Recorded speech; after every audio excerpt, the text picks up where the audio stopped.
नमस्कार दोस्तों, आपका स्वागत है हमारे इस यूट्यूब चैनल पे।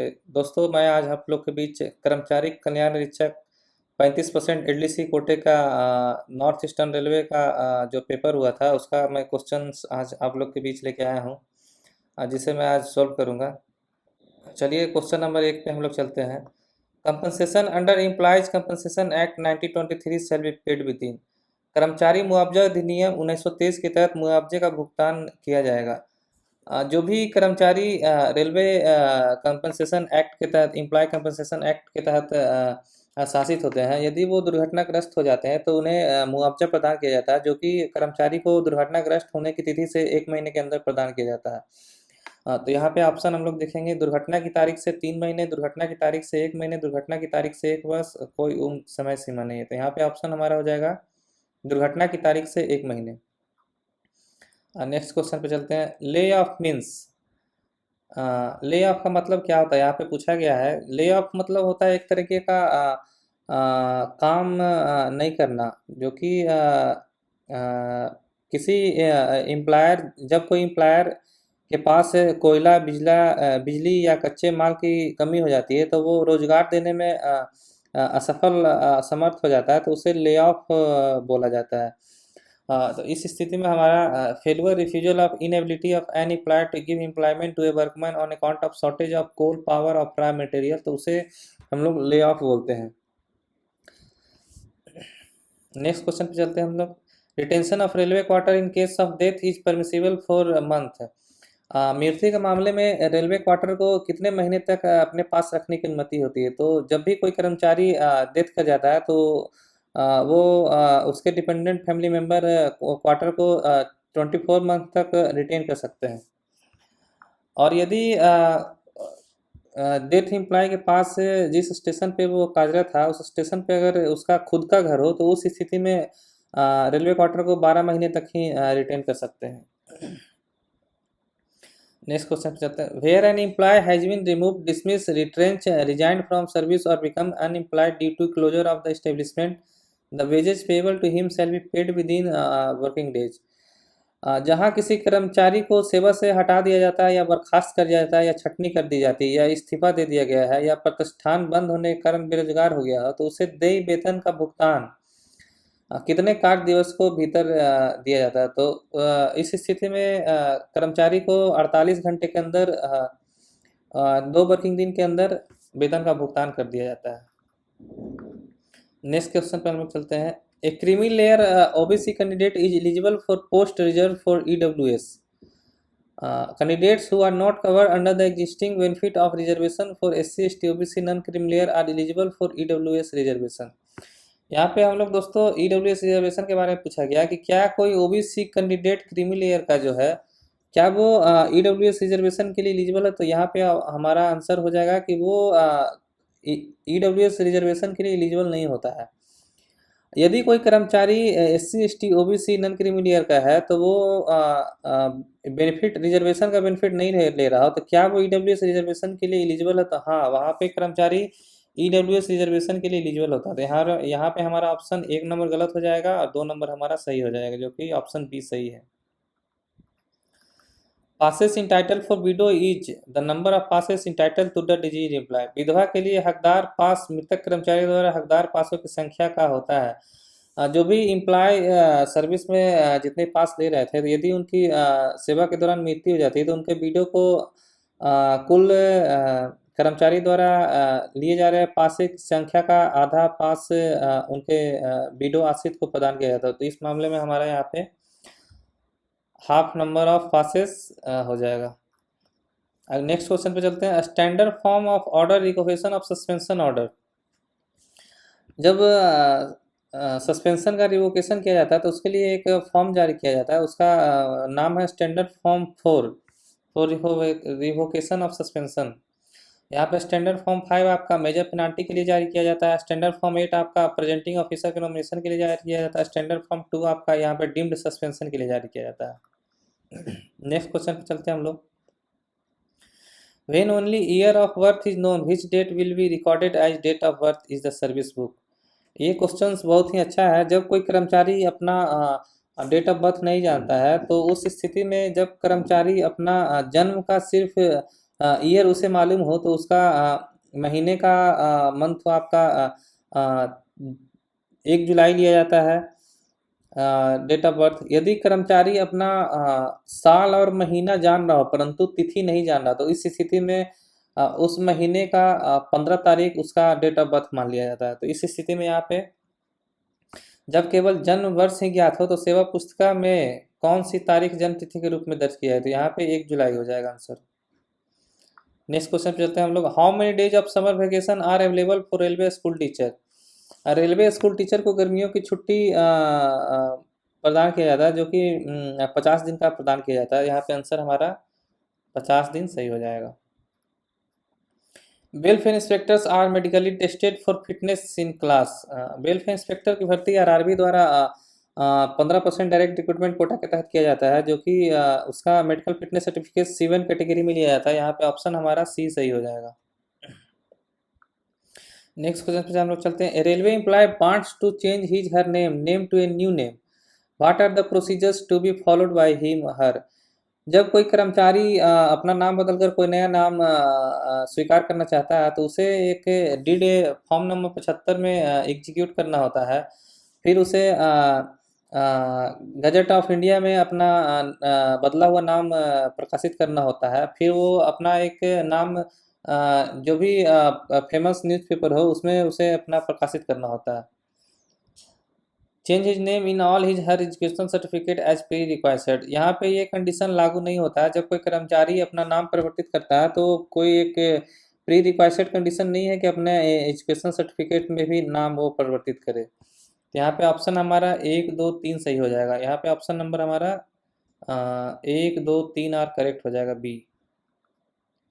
नेक्स्ट क्वेश्चन पे चलते हैं। Minimum service to be eligible for pension is year. Pension के लिए मिनिमम 10 साल का सेवा होना अनिवार्य है, तभी आप मिनिमम पेंशन ले सकते हैं। How much ex gratia lumpsum is provisioned if a railway employ dies during evacuation of Indian national from a war torn zone in a foreign country. जब कोई कर्मचारी युद्धग्रस्त क्षेत्र से भारतीय नागरिकों को निकालने के दौरान विदेशी देश में मृत्यु हो जाती है किसी कर्मचारी को, तो उसे कितना एक्स ग्रेशिया प्रदान किया जाता है। इस स्थिति में हमारा एक्स ग्रेशिया 45 लाख प्रदान किया जाता है। यदि कोई कर्मचारी सेवा के दौरान काम करते हुए मर जाता है तो उसे 25 लाख का एक्स ग्रेशिया प्रदान किया जाता है। और यदि कोई कर्मचारी ड्यूटी करते हुए टेररिस्ट या उग्रवाद।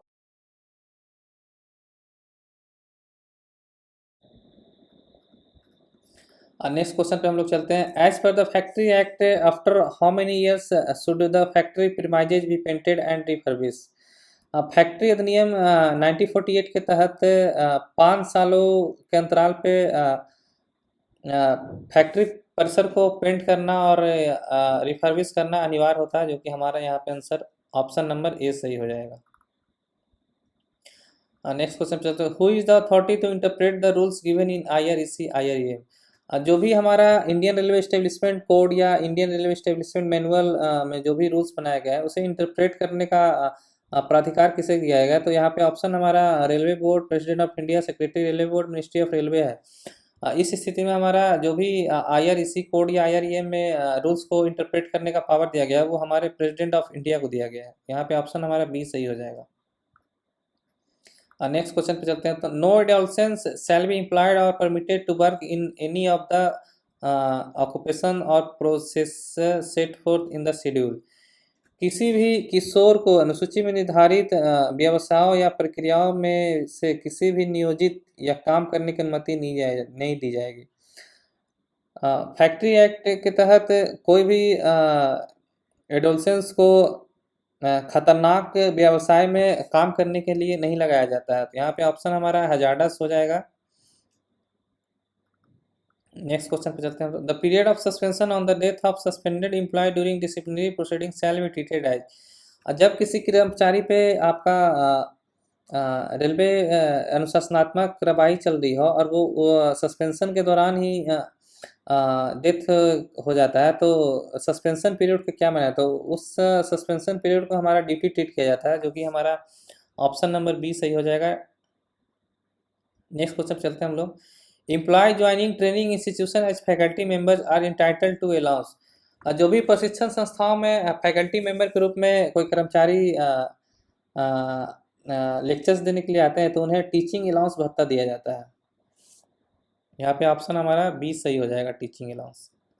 All expenditures from the staff welfare fund shall be authorised by the committee और by a sub committee duly appointed under the provision of rule of IREC volume 1। IREC के वॉल्यूम 1 के कौन से rule के तहत यहाँ पे बताया गया कि कर्मचारी लाभ निधि से सभी व्यय समिति द्वारा या IREC वॉल्यूम 1 के नियम के प्रावधानों के तहत विधिवत नियुक्ति द्वारा अधिकृत किए जाएंगे। यहाँ पे क्वेश्चंस कुछ सही नहीं लग रहा है हमारे। रूल 805 हमारा कहता है कि जो भी फंड का डिस्ट्रीब्यूशन होगा SBF का, उसके बारे में बताया गया है। रूल 810 के बारे में बताया गया कि PCPO किसी भी मामले को GM को रेफर कर सकते हैं। रूल 808 के बारे में बताया गया कि डिवीज़न में एक SBF कमेटी होगी। यहाँ पे कुछ सही नहीं लग रहा है हमें। नेक्स्ट क्वेश्चन पे चलते हैं। The running duty of loco and traffic running staff should not ordinarily exceed hours at a stretch। कोई भी लोको या ट्रैफिक रनिंग स्टाफ को एक बार में अधिकतम कितने घंटे से अधिक ड्यूटी नहीं लगानी होती, तो उसका आंसर हमारा 11 आवर्स है। यहाँ पे 10, 12, 15, 6, यहाँ पे आंसर शायद गलत दिया गया है। कोई भी लोको और ट्रैफिक रनिंग स्टाफ को एक बार में साइनिंग ऑन से साइनिंग ऑफ के एक बार में मैक्सिमम 11 आवर्स से ज़्यादा ड्यूटी लेना नहीं होता है। और नेक्स्ट क्वेश्चन पे चलते हैं हम लोग। Canteen is required to be provided and maintained by occupier for the use of workers wherein more than workers are ordinarily employed. कर्मचारियों के उपयोग के लिए अधिभोगी द्वारा कैंटीन उपलब्ध कराना और उसका रख रखाव करना आवश्यक है, जिसमें आमतौर पर इतने से अधिक श्रमिक कार्यरत हो। जहाँ भी 250 से अधिक कर्मचारी कार्य होते हैं वहाँ पे कैंटीन की व्यवस्था उपलब्ध कराई जाती है। तो यहाँ पे आंसर हमारा ऑप्शन नंबर सी सही हो जाएगा। One station one product scheme announce in union budget. One station one product scheme जो हमारा यूनियन बजट 2022-23 में जारी अनाउंस किया गया था। ऑप्शन हमारा ये यहाँ पे सही हो जाएगा। Group B gazetted officer get first class duty pass. Group B gazetted officer जो भी होते हैं उन्हें या तो मेटल पास दिया जाता है या फर्स्ट क्लास A पास दिया जाता है। तो यहाँ पे आंसर हमारा ये हमारा फॉल्स हो जाएगा। जो भी ग्रुप बी राजनीत अधिकारी होते हैं उन्हें ड्यूटी के लिए एक मेटल पास मिला हुआ होता है या तो उन्हें फर्स्ट क्लास A पास प्रदान किया जाता है। What is the full form of SLP? SLP का full form special leave petition होता है, जो कि विशेष अनुमति याचिका। ऑप्शन नंबर ए हमारा सही है। Special casual leave will be a maximum of days to organ donors. Organ donate करने के लिए हमारे रेलवे में एक लीव का सुविधा प्रदान किया है, जो कि मैक्सिमम 42 डे विशेष अकास्मिक के पास ऑर्गन डोनर्स को दिया जाता है। The bill passing rule 81 has made 2 new institutions for the prevention and settlement of industrial dispute, I work committee and औद्योगिक विवाद अधिनियम के तहत रोकथाम और निपटान के लिए 2 नए संस्था बनाए गए थे, जिसका नाम एक वर्क कमेटी है और एक इंडस्ट्रियल ट्रिब्यूनल है। यहाँ पे एक हमारा वर्क कमेटी ऑप्शन हो जाएगा, दूसरा हमारा इंडस्ट्रियल ट्रिब्यूनल। 2 कमेटी बनाई गई थी। नेक्स्ट क्वेश्चन पे चलते हैं हम लोग। एज पर the railway servant hours of work and period of rest rules 2005 the standard hour of intensive category is. HO ER के तहत इन 4 कैटेगरियाँ टोटल, एक इंटेंसिव, एक कंटिन्यूस, एक EI और एक एक्सक्लूडेड। तो यहाँ पे हमारा इंटेंसिव कैटेगरी का स्टैंडर्ड आवर ड्यूटी पूछा गया, जो कि एक हफ्ते का 42 आवर्स पर वीक होता है। नेक्स्ट क्वेश्चन पे चलते हैं हम लोग। Exemptions from disclosure of information are mention in which section of the right to information act. RTI के किस अधिनियम के तहत ऐसा सूचना जो प्रकट करने से छूट प्रदान किया गया? तो ये हमारा सेक्शन 8 के तहत आरटीआई के तहत आरटीआई एक्ट सेक्शन 8 के तहत कुछ ऐसी जानकारियां होती हैं जिसे प्रकट करने से छूट प्रदान किया गया है। क्वेश्चन नंबर 29 पे चलते। What is the maximum time allowed for preparatory and complimentary work for running staff. Running staff के लिए प्रिपरेटरी एंड कॉम्प्लीमेंट्री वर्क के लिए एक समय निर्धारित है जो कि हमारा 4 आवर्स है। यहाँ पे ऑप्शन नंबर सी सही हो जाएगा। नेक्स्ट क्वेश्चन चलते हैं। Under the child labour prohibition and regulation act 1986 a child is one who has not completed his. बाल श्रम निषेध विनिमय अधिनियम 1966 के एक चाइल्ड की परिभाषा दिया गया जो 14 वर्ष की आयु पूर्ण नहीं किया गया हो उसे हम लोग चाइल्ड बोला जाता है। इस स्थिति में हमारा ऑप्शन नंबर डी सही हो जाएगा। नेक्स्ट क्वेश्चन चलते हैं। Joining time for more than 1000 kilometre but less than 2000 kilometre is. जब कोई किसी कर्मचारी का स्थानांतरण प्रशासनिक आधार पर एक जगह से दूसरे स्थान पर हो जाता है तो एक डिस्टेंस के तहत उसे ज्वाइनिंग लीव प्रदान किया जाता है। जैसे यहाँ पे पूछा गया कि 1000 किलोमीटर से अधिक परंतु 2000 किलोमीटर से कम हो तो उस स्थिति में ज्वाइनिंग टाइम कितना प्रदान किया जाता है। जब भी किसी कर्मचारी का स्थानांतरण 1000 किलोमीटर तक हो तो उस स्थिति में 10 दिन का ज्वाइनिंग टाइम प्रदान किया जाता है। यदि किसी कर्मचारी का स्थानांतरण 1000 किलोमीटर से अधिक परंतु 2000 किलोमीटर से कम हो तो उस स्थिति में उसे 12 दिन का ज्वाइनिंग टाइम प्रदान किया जाता है। यदि किसी कर्मचारी का स्थानांतरण 2000 किलोमीटर से अधिक हो गया हो तो उसे 15 दिन का ज्वाइनिंग टाइम प्रदान किया जाता है। यदि 2000 किलोमीटर से अधिक कर्मचारी का स्थानांतरण हुआ हो और वह ट्रांसफर प्लेस पे बाय एयर वह ज्वाइनिंग करने के लिए जा रहा हो तो उस स्थिति में उसे 12 दिन का ही विशेष आकस्मिक अवकाश ये 12 दिन का ज्वाइनिंग टाइम प्रदान किया जाता है। हाँ, तो यहाँ पे हमारा ऑप्शन 1000 किलोमीटर से अधिक परंतु 2000 किलोमीटर से कम, इस स्थिति में 12 दिन का ज्वाइनिंग टाइम प्रदान किया जाएगा। Next question, the right to privacy was recognised as fundamental right under article 21 of the constitution in a landmark decision by the supreme court of India. अब भारत के सर्वोच्च न्यायालय के द्वारा ऐतिहासिक फैसले में राइट टू प्राइवेसी को संविधान के अनुच्छेद 21 के तहत मौलिक अधिकार के रूप में मान्यता दिया गया है जो कि ये ऑर्डर सुप्रीम कोर्ट के द्वारा 2017 में प्रदान किया गया था। तो यहाँ पे ऑप्शन हमारा 2017 डी सही हो जाएगा। नेक्स्ट क्वेश्चन चलते हैं। Connection with press and radio is under rule of railway service conduct rule. Press और मीडिया से कनेक्शन रेलवे सेवा आचरण नियम के किस नियम के अंतर्गत आते हैं। तो प्रेस मीडिया हमारा रूल 8 के तहत बोलता है कि कोई भी कर्मचारी किसी प्रेस मीडिया रेडियो से संबंध नहीं रखेगा। तो यहाँ पे ऑप्शन हमारा ए रूल 8 सही हो जाएगा। रूल कंडक्ट रूल 7 हमारा कहता है कि धरना प्रदर्शन तोड़फोड़ किसी भी कर्मचारी को नहीं करना होगा। तो यहाँ पे रूल 7 हो गया। रूल 13 कहता है, रूल 13 में गिफ्ट के बारे में बताया गया कि कोई कर्मचारी किसी व्यक्ति से कितना गिफ्ट ले सकता है उसके बारे में बताया गया है। और रूल 9 के बारे में यह बताया गया कि कोई भी कर्मचारी सरकार की आलोचना नहीं करेगा, उसका रूल 9 में वर्णन दिया गया है। तो यहाँ पे ऑप्शन हमारा प्रेस रेडियो के बारे में पूछ रहा है जो कि ऑप्शन हमारा ये रूल 8 सही हो जाएगा। In the railway service contract rule 1966 which of the following rules deals with restriction regarding marriage.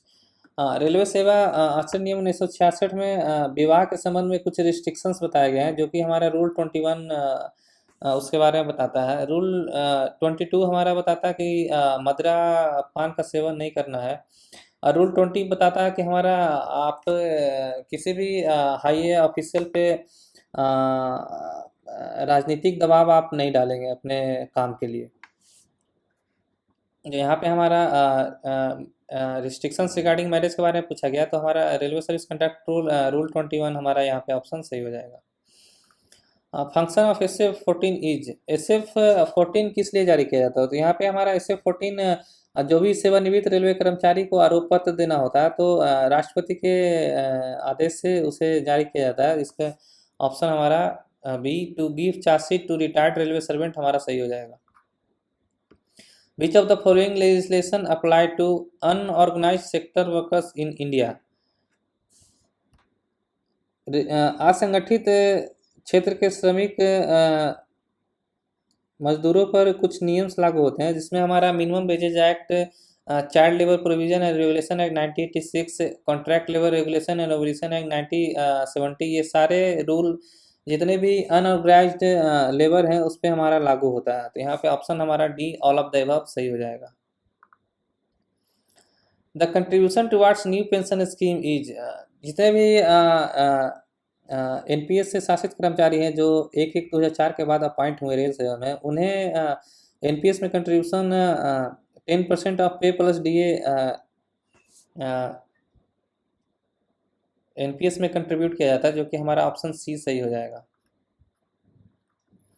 Who is competent to grant a third chance to a widow who is under consideration for appointment on CG for appearing in the suitability test held as part of process? अनुकंपा पर नियुक्ति के लिए एक विधवा को suitability test में शामिल होने के लिए तीसरा मौका देने के लिए सक्षम प्राधिकारी हमारे जनरल मैनेजर सर हैं, जो कि ऑप्शन बी हमारा सही हो जाएगा। और बाकी 2 चांसेस हमारे पीएचओडी के अप्रूवल से ही हो जाते हैं।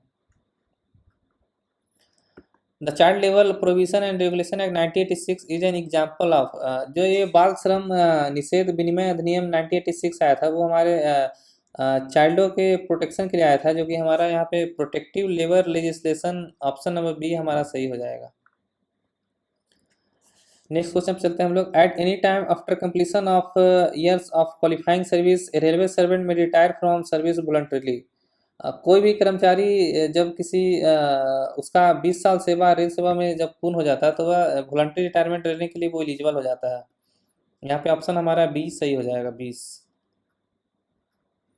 The special provision relating to lay off retrenchment and closure as given under the industrial dispute act 1947 apply to those establishment where at least, lay off छटनी और समापन के रूप में औद्योगिक विवाद नियम 1947 के तहत दिया गया विशेष प्रावधान है, जो किन संस्थानों पर लागू होता है। जहाँ पे भी किसी इंस्टीट्यूशन या ऑर्गेनाइजेशन में 100 कर्मचारी कार्यरत हैं तो वहाँ पे ले ऑफ, छटनी और समापन से संबंधित सारे नियम वहाँ पे लागू होते हैं। यहाँ पे ऑप्शन हमारा 100 वर्कर्स आर एम्प्लॉयड जहाँ भी रहेंगे वहाँ पे special provision relating to lay off retrenchment and closure वहाँ पे लागू होंगे। नेक्स्ट क्वेश्चन चलते हैं। मैन पावर प्लानिंग फैसिलिटेट, जनशक्ति नियोजन क्या क्या सुविधाएं प्रदान करती है। तो इसमें हमारा option promotion at right time हमारा ये भी मैन पावर के तहत प्रदान किया जाता है। Surrender of post man power के तहत पोस्ट भी सरेंडर किया जाता है, ये भी हमारा सही है।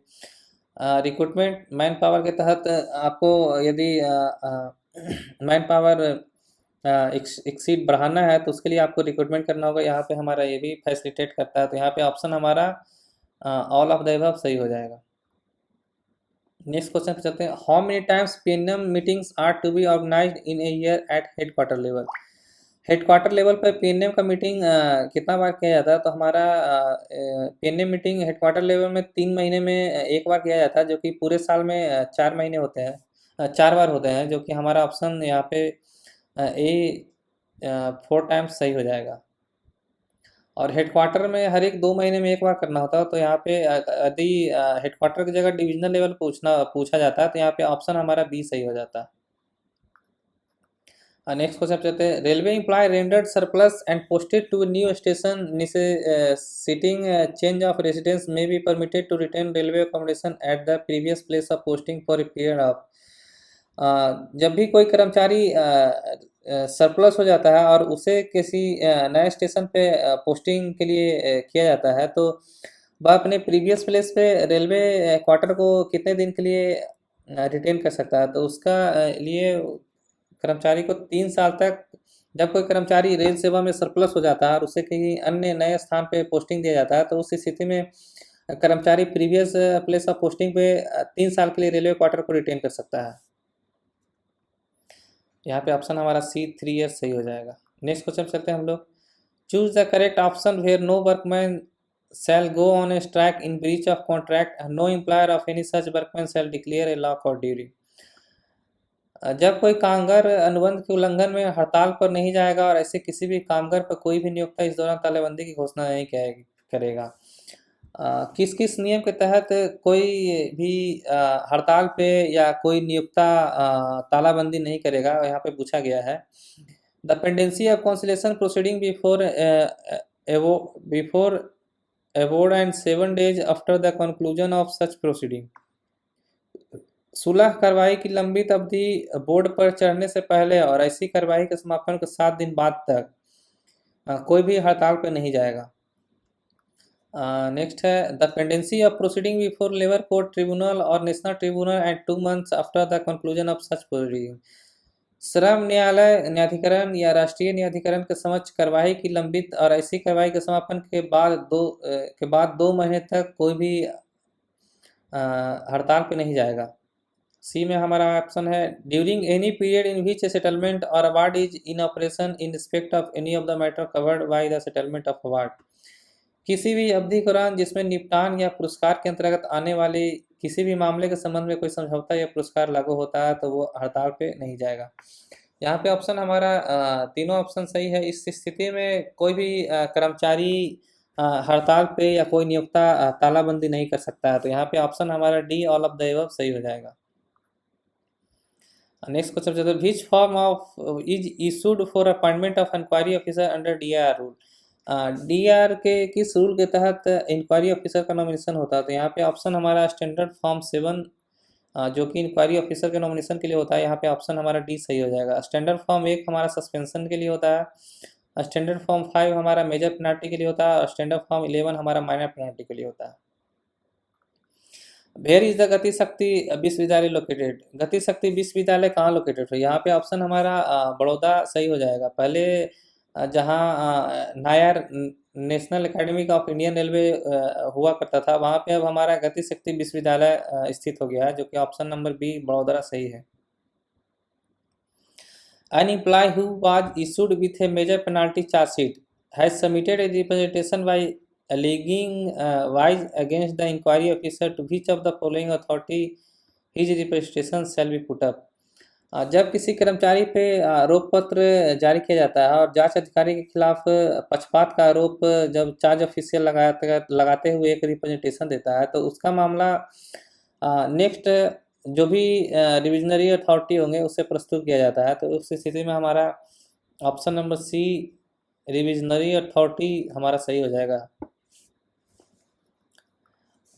इसका सीधा साधा शब्दों में मैं बताऊं कि जब किसी इंक्वायरी ऑफिसर के बाद इंक्वायरी ऑफिसर पे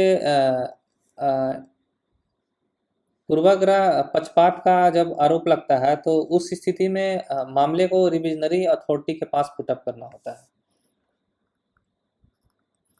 नेक्स्ट क्वेश्चन पे चलते हैं हम लोग। The president of India makes DR rules in exercise of the power conferred by the provision of article of constitution of India.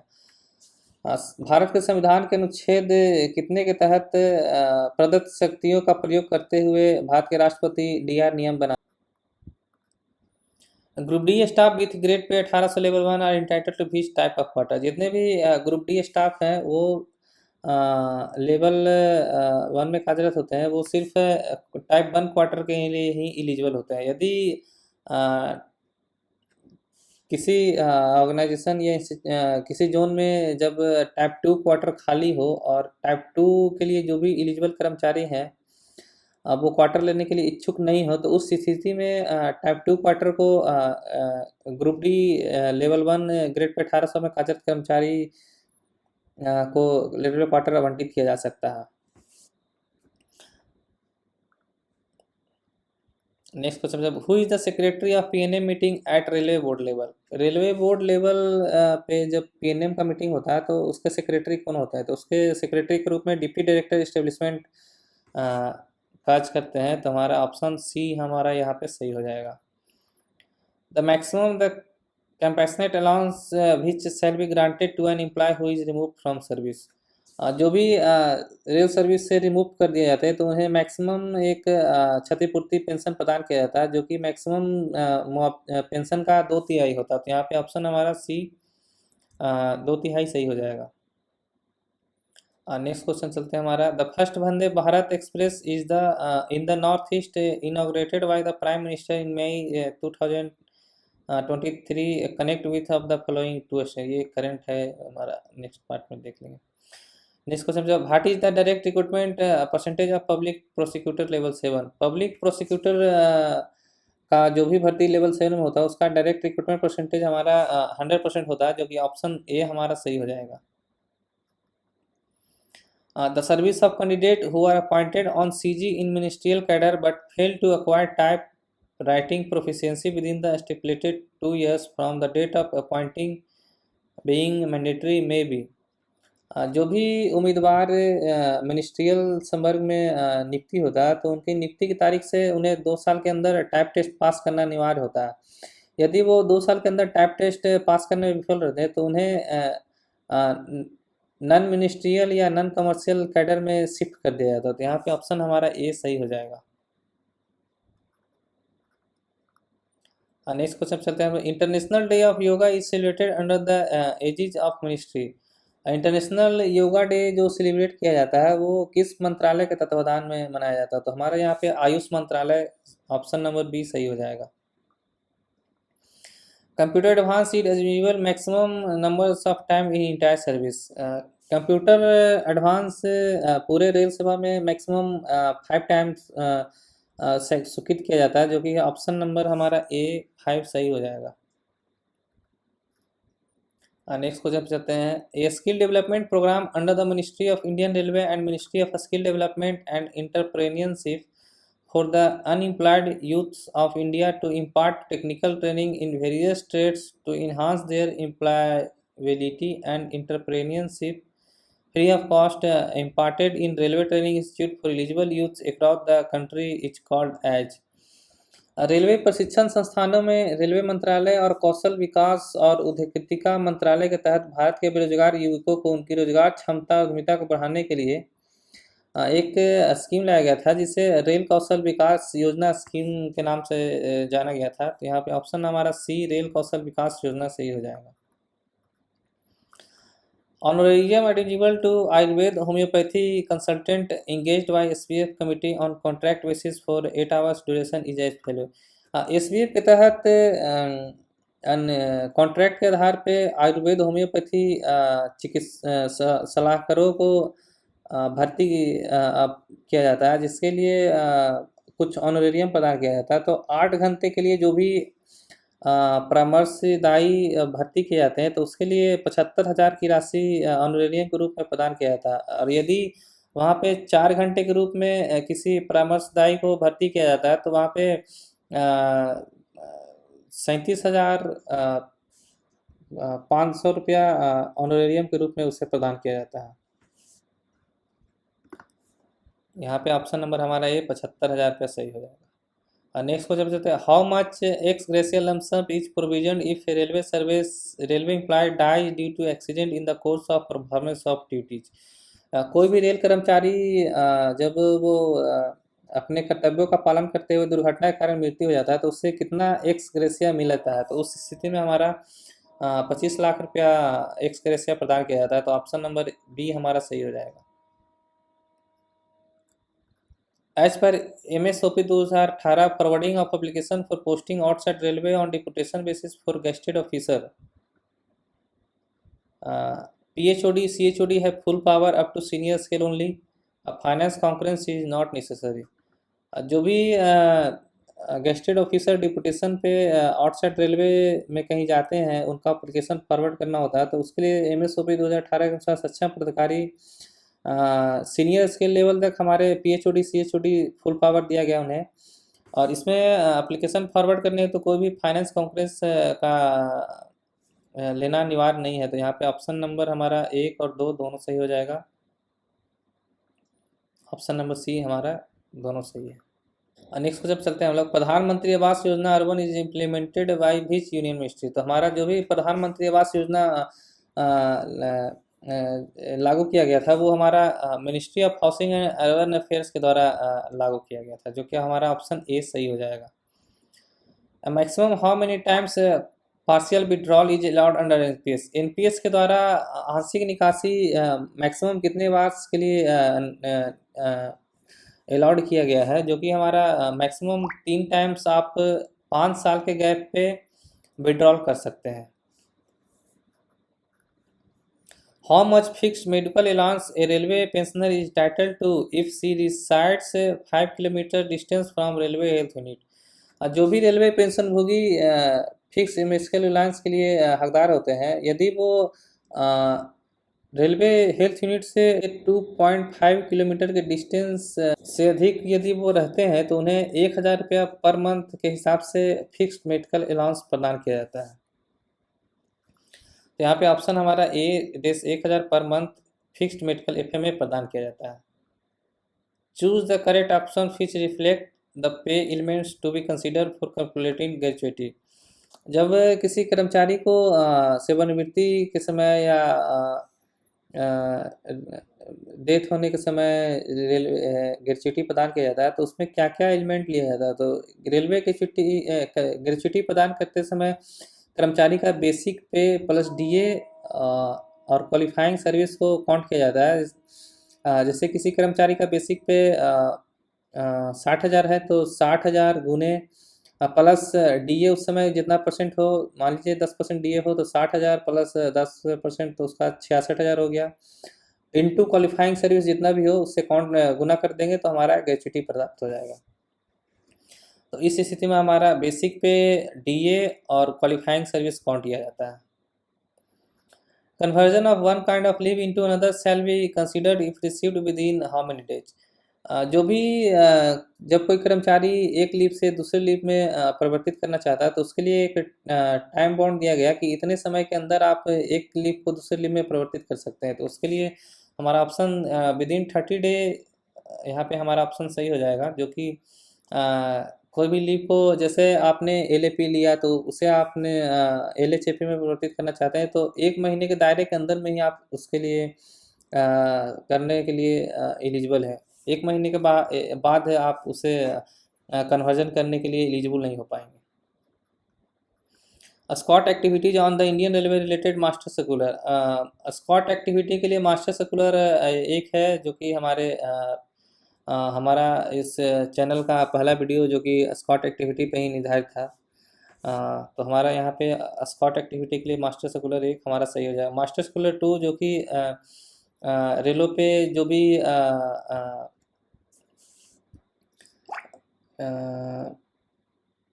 Holiday Holmes प्रदान किए जाते हैं उसके रिगार्डिंग मास्टर सर्कुलर 2 है। मास्टर सर्कुलर 3 हमारे रेलवे इंस्टीट्यूट क्लब पे आधारित है। मास्टर सर्कुलर 4 हमारा एसबीएफ पे आधारित है। तो स्कॉट एक्टिविटी के लिए हमारा मास्टर सर्कुलर 1 जो कि ऑप्शन नंबर सी सही है। Who has the power for alteration of recorded date of birth of group C and group D. Group C और डी कर्मचारियों के डेट ऑफ बर्थ में परिवर्तन के लिए सक्षम अधिकारी हमारे पीसीपीओ सर हैं, जो कि ऑप्शन नंबर सी हमारा सही हो जाएगा। यदि ग्रुप ए और बी के मामले में यहाँ पे होता तो हमारा ऑप्शन ए जनरल मैनेजर सही होता। Headquarters of international Olympic committee. Headquarter international Olympic committee का मुख्यालय स्विट्जरलैंड में है, जो कि ऑप्शन हमारा ए सही हो जाएगा। A railway servant shall be deemed to have been suspended by an order of the competent authority if a railway servant is detained in a custody whether on criminal charge or otherwise for a period exceeding। जब कोई railway कर्मचारी custody आपराधिक आरोप पर लगता है और वो हिरासत में लिया जाता है तो कितने घंटे तक हिरासत में रहने के बाद उसे डीम्ड सस्पेंशन माना जाएगा। तो यहाँ पे ऑप्शन नंबर सी हमारा 48 आवर्स। जब कोई कर्मचारी आपराधिक मामलों में हिरासत में लिया जाता है तो 48 आवर्स से अधिक यदि वो हिरासत में है तो उसे डीम्ड सस्पेंशन माना जाता है। तो हमारा ऑप्शन सी यहाँ पे 48 आवर्स सही हो जाएगा। नेक्स्ट क्वेश्चन पे चलते हैं हम लोग। Running staff shall not be called upon to go out before revealing hours rest unless it is absolutely necessary in case of accident and breakdowns.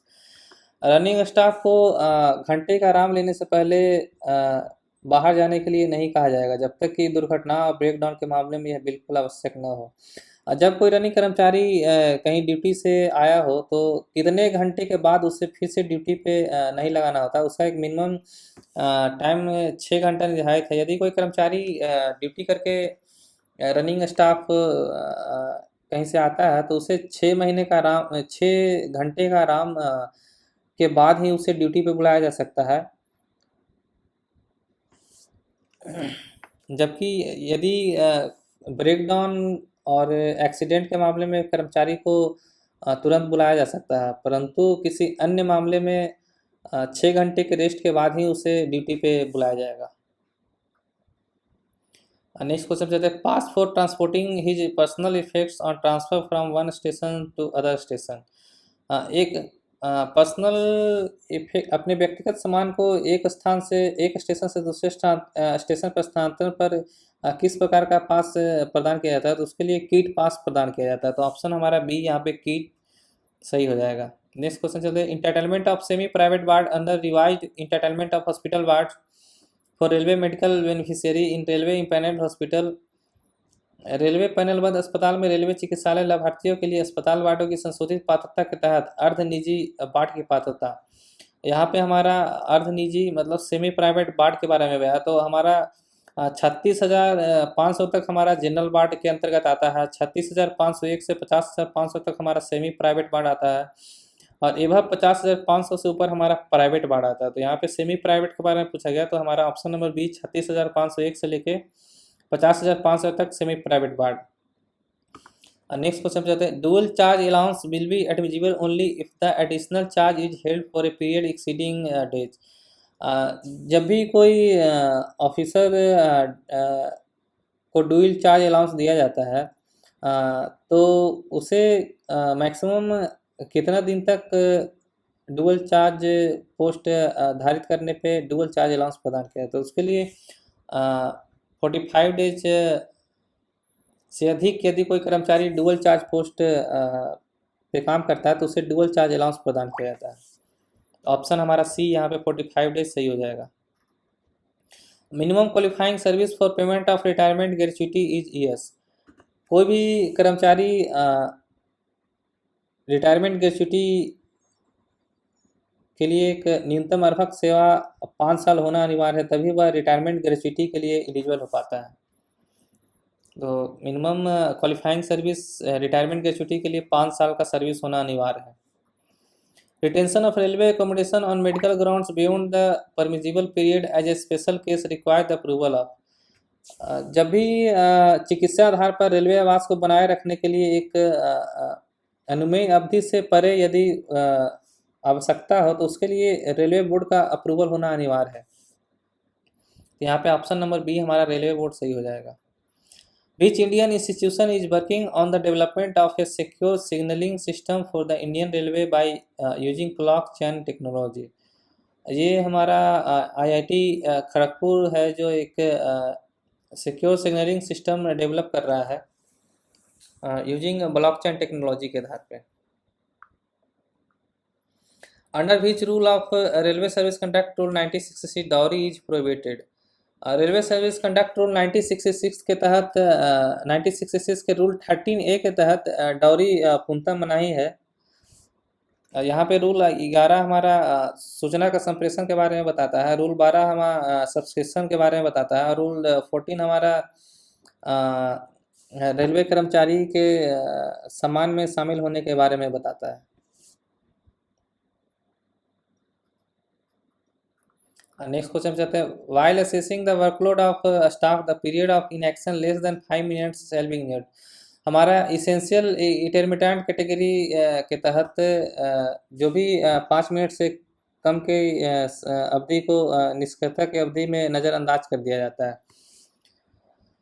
तो यहाँ पे हमारा option essential intermittent option number B सही हो जाएगा। At the divisional level option 1 4 PNM meetings are to be held with each recognised union in a calendar year. Divisional level पे 4 PNM meeting are to be divisional level पे हमारा 6 PNM meeting recognised union के साथ एक calendar year में organise किया जाता है।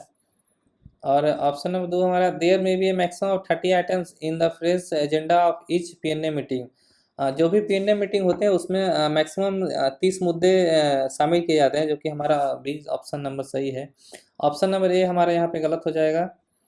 डिविजनल लेवल पे 6 PNM मीटिंग एक कैलेंडर ईयर में रिकॉग्नाइज्ड यूनियन के साथ ऑर्गेनाइज किया जाता है। In case the suspension period is prolonged beyond 3 months for reasons attributed to the employee, the subsistence allowance may be decreased by an amount not exceeding a percentage. जब किसी कर्मचारी को suspend कर दिया जाता है तो उसे निर्वाह भत्ता के लिए एक सब्सिस्टेंस अलाउंस प्रदान किया जाता है, जो कि शुरुआती दौर में 50% सैलरी का प्रदान किया जाता है। यदि सस्पेंशन पीरियड 90 दिन के ऊपर यदि कर्मचारी के कारण से बढ़ता है, तो उस स्थिति में जो सब्सिस्टेंस अलाउंस होता है वो 50% से डिक्रीज कर दिया जाता है। और यदि रेलवे एडमिनिस्ट्रेशन के रीजन से सस्पेंशन पीरियड प्रोलॉन्ग होता है, तो उस स्थिति में 50% इंक्रीज कर दिया जाता है सब्सिस्टेंस अलाउंस को। तो इस स्थिति में हमारा पे रीजन से बताया गया है कि एम्प्लॉय के रीजन से सस्पेंशन पीरियड को बढ़ाया गया है। तो इस कारण से सब्सिस्टेंस अलाउंस हमारा 50% कम हो जाएगा।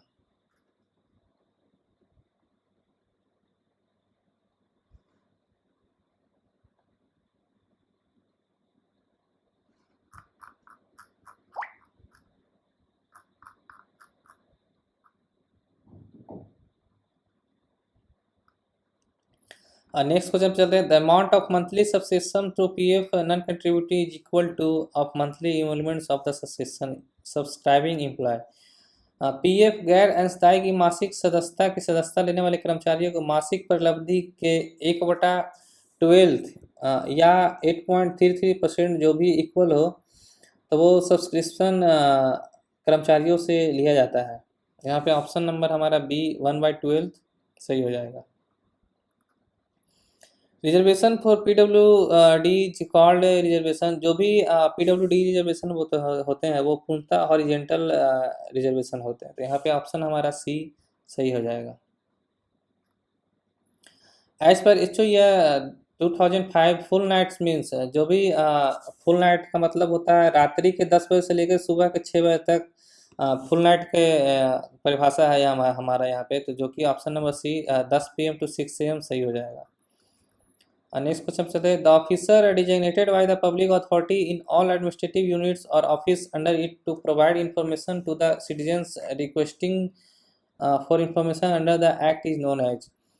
जो भी आरटीआई अधिनियम के तहत नागरिकों को सूचना प्रदान करने के लिए उसके अधीन सभी प्रशासनिक इकाइयों और कार्यालयों में सार्वजनिक प्राधिकारियों द्वारा नामित अधिकारी होते हैं, उसे पब्लिक इंफॉर्मेशन ऑफिसर बोला जाता है। ऑप्शन नंबर सी हमारा PIO सही हो जाएगा।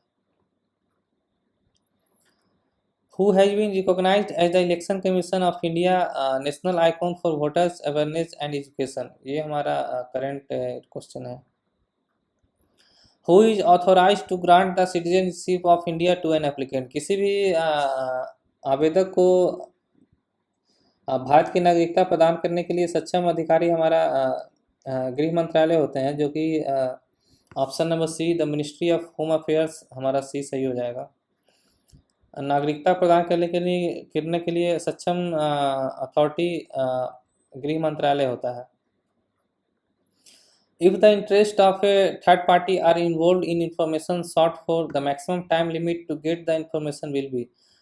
जब भी RTI एक्ट के तहत सूचना मांगा जाता है, तो वो इन्फॉर्मेशन यदि थर्ड पार्टी से रिलेटेड हो तो मैक्सिमम 40 दिन के अंतर्गत सूचना प्रदान करना अनिवार्य होता है, जो कि हमारा यहाँ पे ऑप्शन नंबर बी 40 डेज सही हो जाएगा।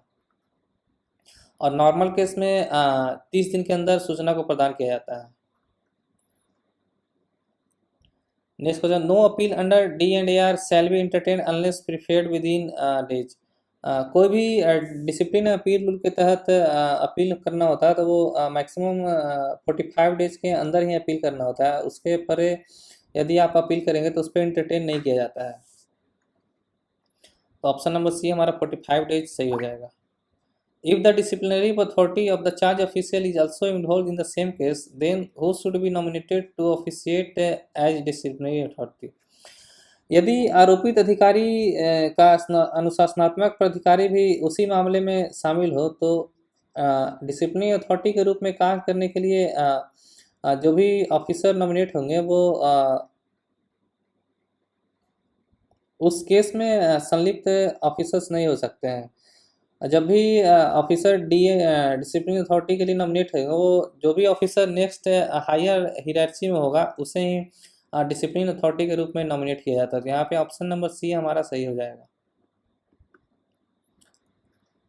नेक्स्ट क्वेश्चन चलते हैं। To become eligible for availing non refundable partial withdrawal from on contribution an NPS subscriber must complete at least month.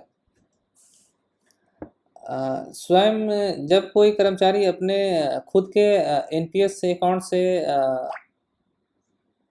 Non refundable partial withdrawal करना चाहता है तो उसे मैक्सिमम मिनिमम कितने दिन की सर्विस करना अनिवार्य होता है। तो उसके लिए मैक्सिमम मिनिमम सर्विस 3 साल, जो कि 36 महीने यदि वो कर्मचारी रेल सेवा पूर्ण कर लिया तो वो non refundable partial withdrawal NPS से कर सकता है। आर्टिकल 360 इज रिलेटेड भी, भारत का संविधान 360 हमारा वित्तीय आपातकाल से रिलेटेड है, जो कि option number be financial emergency हमारा सही हो जाएगा। Who was the first railway minister of independent India, Bharat के स्वतंत्र भारत के पहले रेल मंत्री हमारे जॉन मथाई थे, जो कि ऑप्शन नंबर डी हमारा सही हो जाएगा। In the absence of president and vice president who act as the president, राष्ट्रपति और उपराष्ट्रपति के अब्सेंस में हमारे भारत के सर्वोच्च न्यायालय के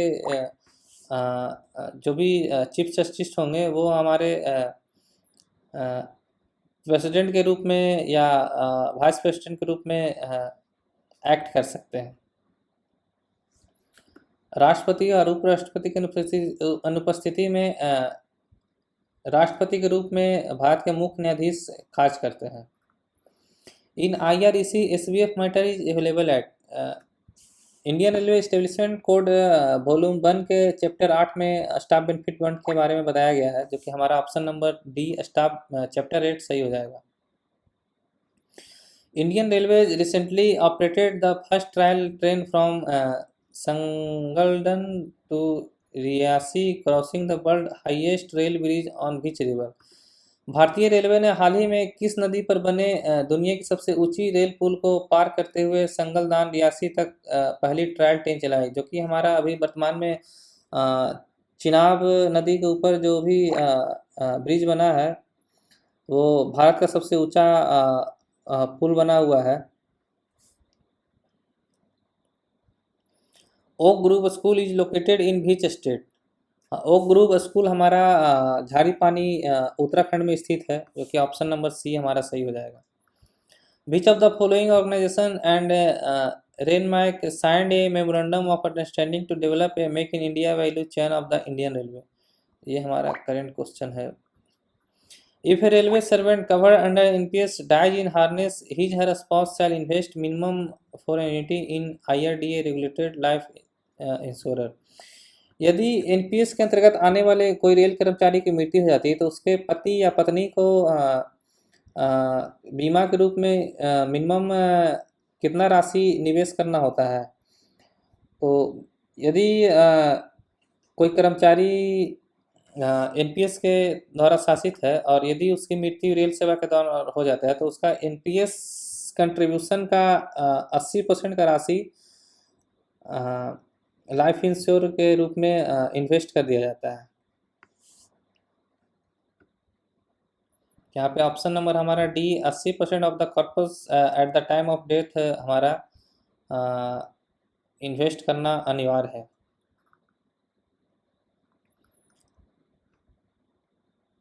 और यहाँ पे जब कोई कर्मचारी यदि वॉलंटरी रिटायरमेंट भी एनपीएस से ले लेता है तो उस स्थिति में भी कर्मचारी को 80% ऑफ द कॉर्पस को इन्वेस्ट करना होता है। तो उस स्थिति में भी हमारा 80% of the corpus at the time of retirement हमारा आंसर सही होता है। Railway servant who has officiated in a higher grade post for month of more should not be reverted for unsatisfactory work without following the procedure prescribed in Railway Servant Discipline Appeal Rule 1968। जो भी कर्मचारी यदि पदोन्नति प्राप्त करता है तो उसे 18 महीने या उससे अधिक समय ग्रेड पे कार्य किया हो तो उसे बिना रेलवे डिसिप्लिन अपील रूल के तहत पालन किए बिना रिवर्ट उसे नहीं कर सकते हैं। तो दोस्तों ये हमारा north eastern railway welfare inspector 35% LDC quota का एग्ज़ाम पे लिखित परीक्षा का पेपर था, जो कि आज मैंने सॉल्व किया है। दोस्तों, मैं एपीओ 30% का एग्ज़ाम से जो फ्यूचर में आने वाला है वैकेंसी साइकिल 25-26 का, तो उसके रिगार्डिंग मैं जितने भी रेलों में डब्ल्यूएलआई, ओएस या एपीओ के पेपर्स जो भी हुए हैं, उसे मैं सोल्व करने की कोशिश करके आपके लिए वीडियो बनाऊंगा। दोस्तों, आपको वीडियो कैसा लगा हो तो वीडियो को लाइक करें, शेयर करें और चैनल को सब्सक्राइब करना न भूलें। धन्यवाद।